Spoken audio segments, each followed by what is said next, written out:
you got to give the president credit on this. Now, I haven't been giving him a lot of credit lately, but what happened was the president negotiated a 6-month deal with the Iranians where we got a lot of what we wanted. They stopped enriching uranium. Now, the bigger deal as to what they're going to do permanently is a little while off now. We've got several months before that deal is over. And got to give credit to Secretary of State John Kerry for negotiating that deal. It was a very good deal. We're happy to take it, right? But a lot of the senators and congressmen were working overtime to squelch the deal.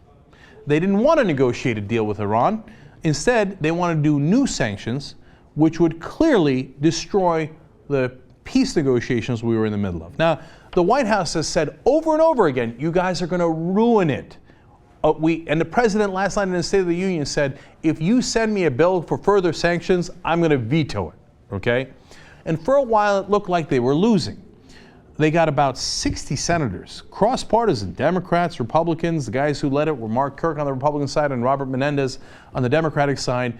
In the Senate, which is democratically controlled, to sign on to this. And it looked like it was going to go forward. But then they overreached a little bit. First of all, they started attacking Debbie Wasserman Schultz. Now, she's the head of the DNC. She's a very strong ally of Israel. Anyone who thinks that Debbie Wasserman Schultz isn't an ally of Israel doesn't know her record at all. It's absurd to think she's not. But AIPAC, which is the right-wing Israeli lobby, tries to paint themselves as neutral. Democrats, Republicans, no, we're on all of your sides, don't worry. Well, some in that group attacked, not the whole group, but some people in that group attacked Debbie Wasserman Schultz. That was a bridge too far. I mean, as soon as I saw they were attacking her, I was like, they screwed up. And in fact, there was a big article in Foreign Policy where they talked to a number of people, including Doug Bloomfield, who's a former chief lobbyist for AIPAC. And he said, in the 40 years I've been involved with AIPAC, this is the first time I've seen such a blatant departure from bipartisanship. And everybody they talked to were like, that was a bridge too far. And a congressional aide, in fact, said, AIPAC has really overreached on this one and alienated key allies on the Hill over what really boils down to a small tactical difference over sanctions timing. And then all of a sudden, a couple of days ago, I saw that AIPAC came out and said, we didn't mean it. Debbie Wasserman Schultz, she's good, she's good. No, we didn't mean it. She's fine. No, we just small tactical disagreements. Interesting. And then get a load of this. And I was surprised by this today. We found out that Senator Richard Blumenthal earlier this month had said, hey, you know what? Okay, I'm withdrawing my support for this resolution. Senator Ben Cardin recently, through a spokesman, said, this resolution, I don't know, man. I'm going to lead up to Majority Leader Senator Harry Reid.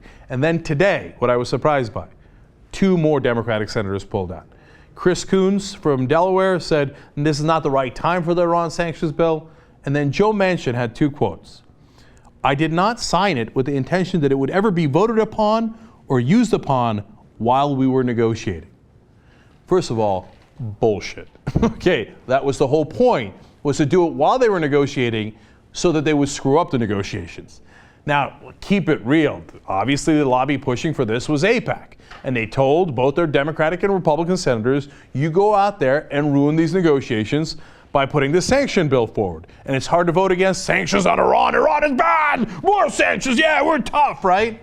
Now, all of a sudden, backpedal, and Joe Manchin says, were we voting in the middle of negotiations? Oh, I didn't know that. You didn't know that? How could you not know that? That's ridiculous, right? But hey, I'll take it. I'll take it. In fact, Joe Manchin, who's actually among the most conservative Democrats there is in the Senate, then said, look, I just, quote, want to give peace a chance. Oh, wow, do you? Okay. So that's why I want to give President Obama credit. His team fought back against bipartisan agreement in the Senate. Usually, when you got bipartisan agreement, for whatever it is, Obama will buckle in a second. But he didn't here. He didn't. And he fought back against one of the toughest lobbies in Washington. Now, remember, he also fought back against the NRA. Now, they lost against the NRA on the issue of, gun control. But at least he fought on that one, and he fought on this one, and he won on this one. So all of a sudden, in the immortal words of my ex-girlfriend's Jamaican uncle, whoever wants stay. Whoever want Iran, run.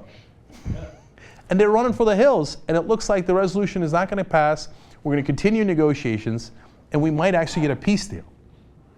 Look, if that comes to fruition, credit where credit is due. President Obama did a great job on this one.